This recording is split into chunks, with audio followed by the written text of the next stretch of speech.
जंगल में एक बाघ रहा करता था।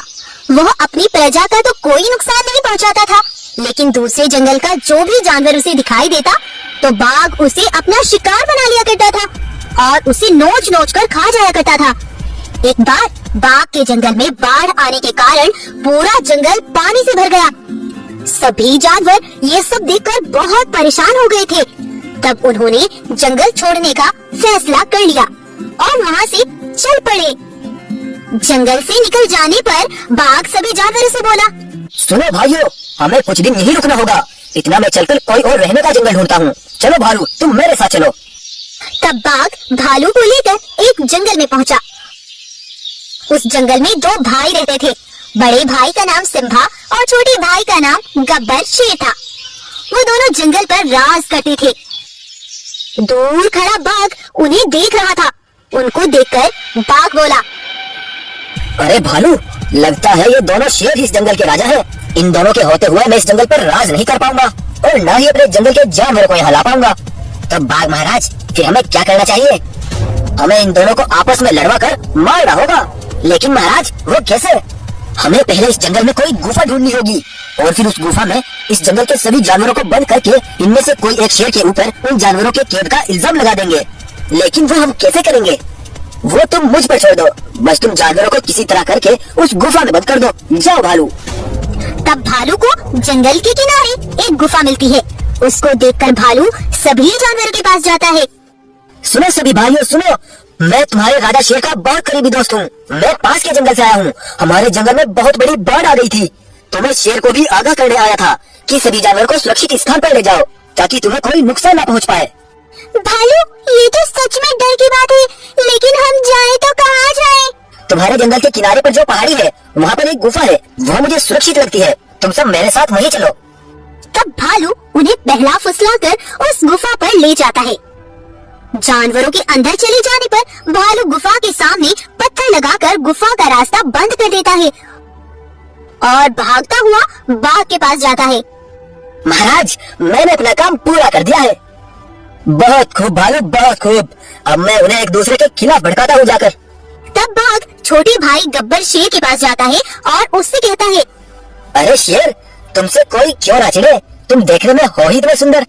तुम्हारा ही नाम गब्बर है ना? हाँ, मेरा ही नाम गब्बर शेर है। ऐसा क्यों बोल रहे हो? मैंने अभी तुम्हारे बड़े भाई को बात करते हुए सुना है। वो किसी अजीब से जानवर से बात कर रहे थे। बोल रहे थे कि मेरा छोटा भाई बहुत सुंदर है, इसीलिए सभी जानवर उसकी ज्यादा इज्जत करते हैं। अब मैं उसे जान से मार डालूंगा और फिर सभी जानवरों को अपना गुलाम बना लूंगा। क्या वो मेरे साथ धोखा कर रहे हैं? मैंने ये कभी सोचा भी नहीं था। मैं उसे छोड़ूंगा नहीं। गब्बर शेर ये बोल ही रहा था कि तभी भालू वहाँ भागता हुआ पहुँचता है। अरे बाघ दोस्त, इस जंगल में तो कोई जानवर भी नहीं रहता। पूरा जंगल सुनसान पड़ा है। ये तुम क्या बोल रहे हो? सभी जानवर तो यहीं पर थे। गब्बर शेर, ये जरूर तुम्हारे भाई का ही काम होगा। उसने उन्हें जरूर कहीं छिपा दिया होगा, क्योंकि अब वो तुम्हें मार डालेगा तो उसकी सच्चाई किसी को ना पता चले, इसीलिए ही उसने ये सब किया होगा। तब गब्बर शेर गुस्से से अपने बड़े भाई को मारने के लिए निकल पड़ता है। उधर बाघ और भालू दोनों बड़े खुश थे। आखिर उनका प्लान जो कामयाब हो रहा था। हमने उन दोनों के बीच आग तो भड़का ही दी है। अब ये दोनों उसमें जलकर मर जाएंगे। कुछ देर बाद गब्बर शेर बाघ के पास जाता है और कहता है, तुमने मुझे सब सच बताया था बाघ। जंगल में कोई जानवर नहीं था और मैंने उस धोखेबाज भाई को भी मार डाला। तुमने मुझे सच्चाई बताई है। बाघ, तुमसे अच्छा दोस्त और कौन होगा? आज से मेरे भाई की जगह तुम जंगल पर राज करोगे। ये सुनकर बाघ बहुत खुश हो जाता है और मन ही मन हंसने लगता है। सुनो बाघ, अब हमें उन जानवरों को ढूंढना होगा। आखिर सिम्बा ने उन जानवरों को कहाँ छिपाया होगा? तब बाघ मन ही मन सोचने लगता है, अरे अब मैं इस जंगल का राजा तो बन ही जाऊंगा, तो इसे उन जानवरों के बारे में भी बता देता हूँ। हाँ गब्बर शेर, भालू ने अभी मुझे आकर बताया था कि एक गुफा पर पत्थर लगा हुआ है। शायद वही तुम्हारे भाई ने जानवरों को छिपाया होगा। तो चलो फिर बाघ, वहीं चलते हैं। तब वो दोनों उस गुफा पर पहुँचते हैं। दोस्त, शायद वो इसी गुफा में है। चलो ये पत्थर हटा कर देखते हैं। कोई बात नहीं बाघ, पत्थर तो हम हटा ही लेंगे। पहले तुम मेरे बड़े भाई से तो मिल लो। सिम्बा शेर को आते देख बाघ के पसीने निकल जाते हैं। गब्बर, तुमने बोला था कि मैंने सिम्बा को मार डाला है। उस समय जब तुम मुझे भड़का रहे थे तो सिम्बा भाई तुम्हारी सारी बातें खड़े सुन रहे थे, और जब मैं उन्हें ढूंढने निकला तो उन्होंने मुझसे आकर बोला, सुनो गब्बर भाई, वो बाघ कोई लुटेरा है, वो शायद यहाँ राज करने आया है, वो तुम्हें मेरे खिलाफ भड़काकर मुझे मरवाना चाहता है। मुझे लगता है बाघ ने हमारे जंगल के जानवरों को कहीं छिपाया है। तुम्हें उससे पता करना होगा कि हमारे जंगल के जानवर कहाँ पर है, उसके बाद हम उसे जान से मार डालेंगे। ये सब सुनकर बाघ के तो होश उड़ जाते हैं और फिर वो दोनों भाई उसे जान से मार डालते हैं और उसका वहीं पर अंत कर देते हैं और सभी जानवरों को सच्चाई बता देते हैं।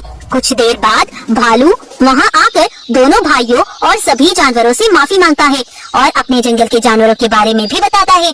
तो वो दोनों भाई उन जानवरों को भी अपने जंगल में रहने की इजाजत दे देते हैं और फिर सभी जानवर एक होकर खुशी खुशी रहने लगते हैं। एंजॉय तो करते हैं, लेकिन उन्होंने हमारा चैनल अभी तक सब्सक्राइब नहीं किया है। अगर आप उन 80% लोगों में से हैं, तो बस आपको एक छोटा सा काम करना है। इस वीडियो के नीचे आपको एक सब्सक्राइब बटन दिख रहा होगा, बस उस सब्सक्राइब बटन को दबाना है। बस इतना सा काम करना है आपको और लगे हाथों बेल आइकन भी प्रेस कर देना ताकि हमारी लेटेस्ट वीडियो आते ही आपको सबसे पहले पता चले।